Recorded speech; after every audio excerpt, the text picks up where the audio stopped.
Les travaux de terrassement viennent de débuter sur le site de l'arrivée en bordure de la RN12. C'est ici que se dressera dans moins de 3 ans le centre hospitalier privé de Plérin. Un bâtiment de 3 étages qui regroupera les 4 services actuellement situés sur Saint-Brieuc, la clinique Sainte-Jeanne d'Arc, la clinique Sainte-Thérèse, la clinique de la Gare et la clinique armoricaine de radiologie. Sur chacun de ces sites, aujourd'hui, il est très difficile de trouver une place, donc une difficulté d'accès importante. 4 cliniques, c'était aussi des lieux d'accueil différents, donc peu performants.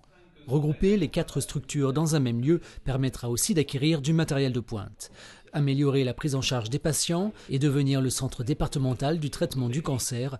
Voici les objectifs de la clinique. Le projet a été présenté en 2008 à la municipalité de Plérin qui a tout de suite montré son intérêt malgré quelques bémols en interne.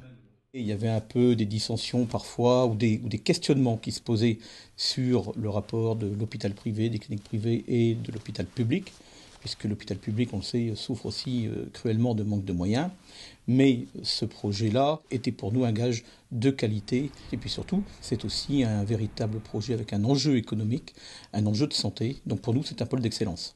Un pôle qui s'étendra sur 6 hectares de terrain avec un parking gratuit de 600 places et un bâtiment de béton et de métal qui sera conforme aux nouvelles normes thermiques.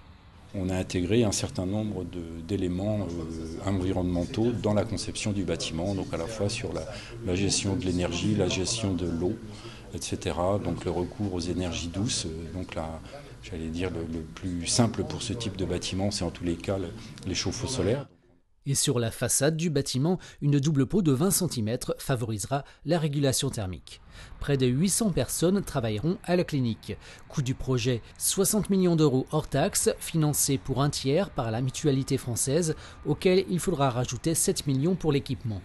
2 ans et demi de travaux seront nécessaires pour cet établissement qui se veut complémentaire et non concurrent de l'hôpital public.